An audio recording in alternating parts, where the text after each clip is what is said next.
I'm Jeff Dial, and we're coming from Safety Harbor, Florida, which is a town known for many stories of legends and lore.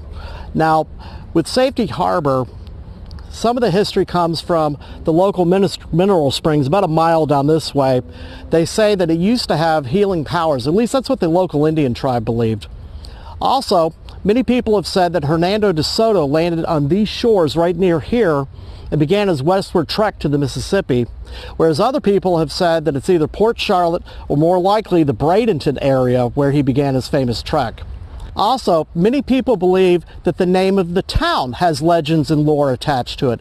For example, Odette Felipe, the town's founder who's buried right over here, some have believed that he was friends with Jose Gaspar, the famous pirate, and that Gaspar told him that this was going to be a safe harbor from storms.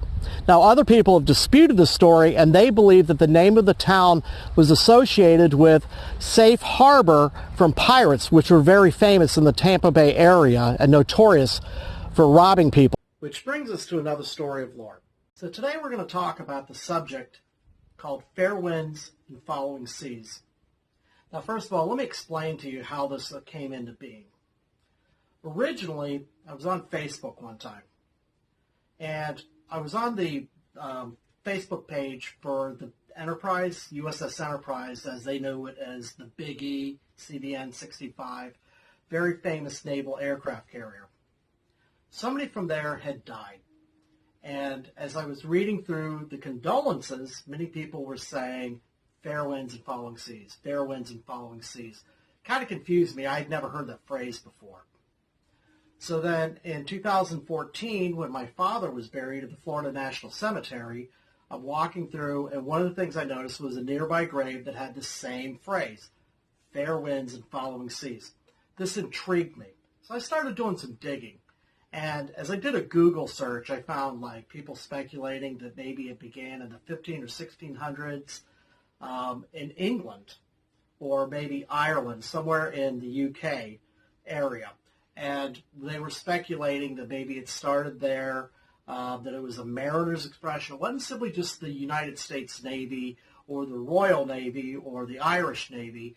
It seemed to be a maritime expression that was used with also anybody that maybe worked in just the maritime industry, so not just military people.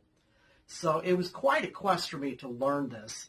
And as I started doing the research for this, it took me a lot of places to find out that this was actually much more of a journey to find the truth behind this expression that's so commonly used. What it mainly means is an expression of goodwill or good luck. You'll hear it at graduation ceremonies in Annapolis, for example. The Coast Guard uses it.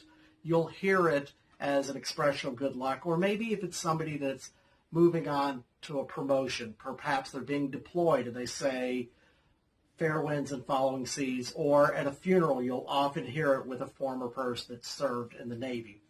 So I had to look to find information. I contacted the Mariners Museum in Newport News, Virginia, the National Museum of the American Sailor in Great Lakes, Illinois.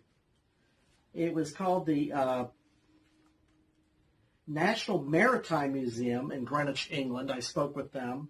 And eventually I ended up with the Naval History and Heritage Command in Washington, D.C. And I'm going to read to you what they said. Now, there was one person that actually did some research for it because nobody was quite sure where this came from.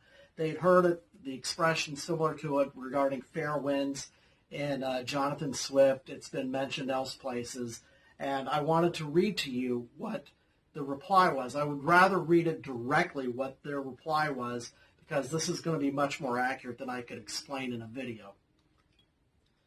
So what they said was the origin of the quote, fair winds and following seas is unknown.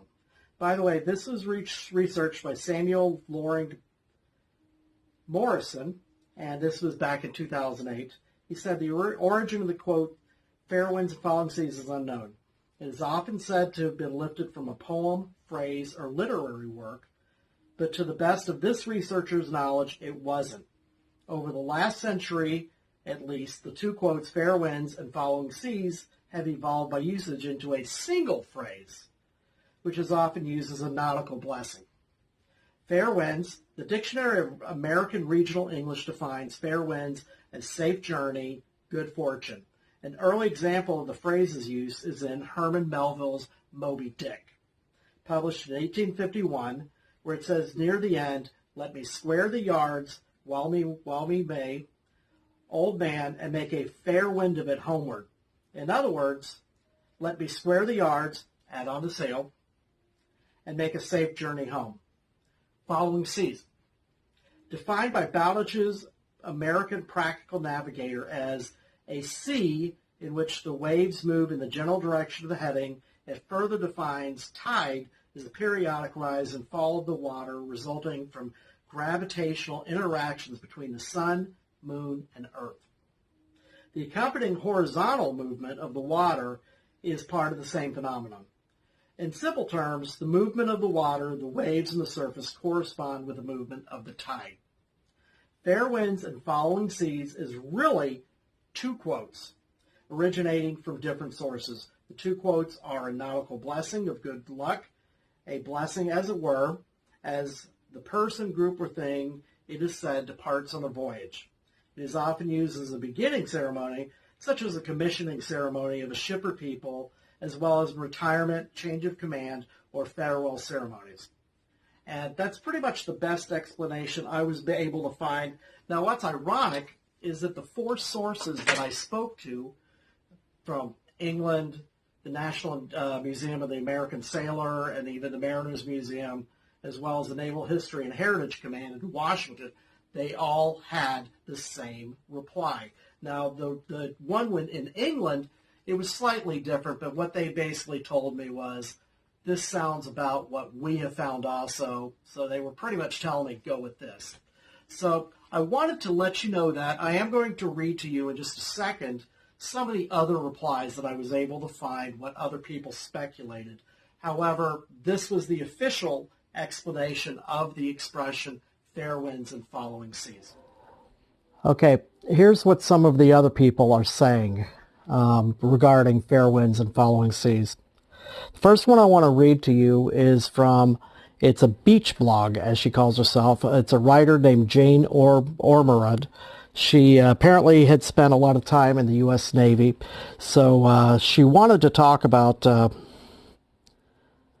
what she had uncovered in her experience regarding this phrase.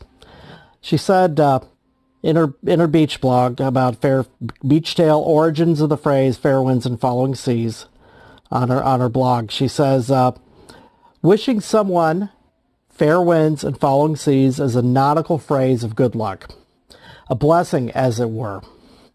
As a person, group, or thing, i.e. a commissioning ship, departs on a new voyage in life. But what exactly does that mean? According to some sources, the full expression offers the departing person fair winds, following seas, and long may your big jib draw, end quote. It references ideal sailing conditions. But for those of us who aren't bilingual in sailor speak, that would include me, let's break that down into ideas we can understand. Fair winds offers a sailor a wind that will take you to the places you want to go at a safe speed. A following sea will ensure the most comfortable passage on your journey by having a current be behind you to push you along. And she says, a little footnote here, from personal experience, I will tell you that sailing against a choppy current can result in seasickness, so a following sea is indeed a blessing. Long may your big jib draw refers to the jib sail, which she puts in parentheses, the one that catches the most wind, thus pushing the vessel faster. Remaining full with wind and not for lack of a good stiff breeze, flapping like flounder in a catch cooler. These sentiments are often expressed to a departing sailor. Granted, no Navy ships rely on wind anymore, but it remains in a poetic way to wish them well in the next chapter of their Navy lives. Moving on to another one.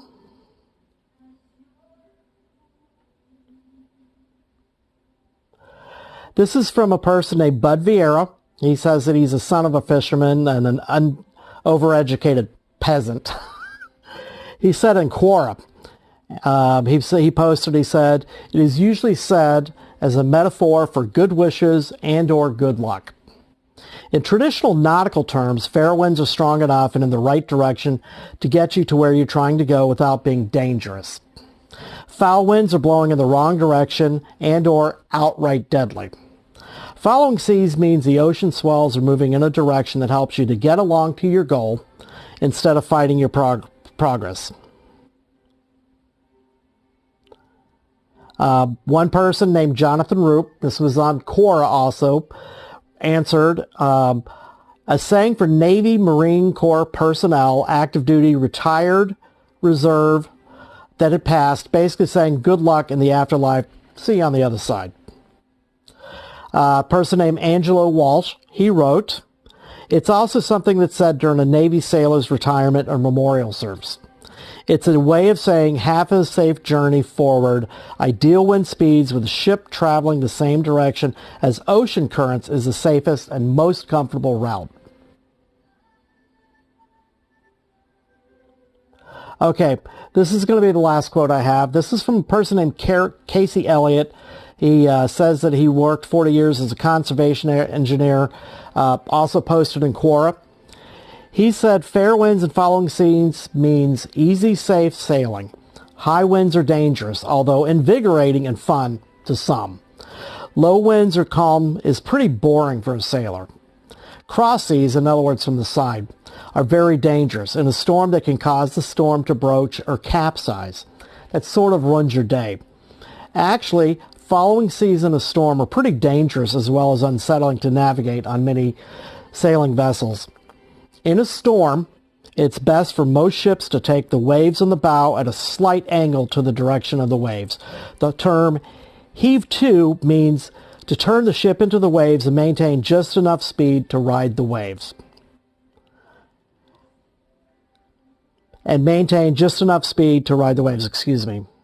Sailing vessels of old would then throw out a sea anchor, a crossbar with some canvas or anything that floats and creates drag, tied to the bow to hold the ship into the wind and keep it from sliding backwards. Waves move, but the underlying water doesn't, per se." He finishes with, "So the ship would remain relatively still and the waves would pass underneath it as it rode the waves." End quote. Thanks so much for watching. Don't forget to like the video. If you really enjoyed, subscribe to the channel. I would love it. And also, if you can, hit up there on your right-hand side, the little bell, and that will give you notifications every time we post a video. Thank you so much.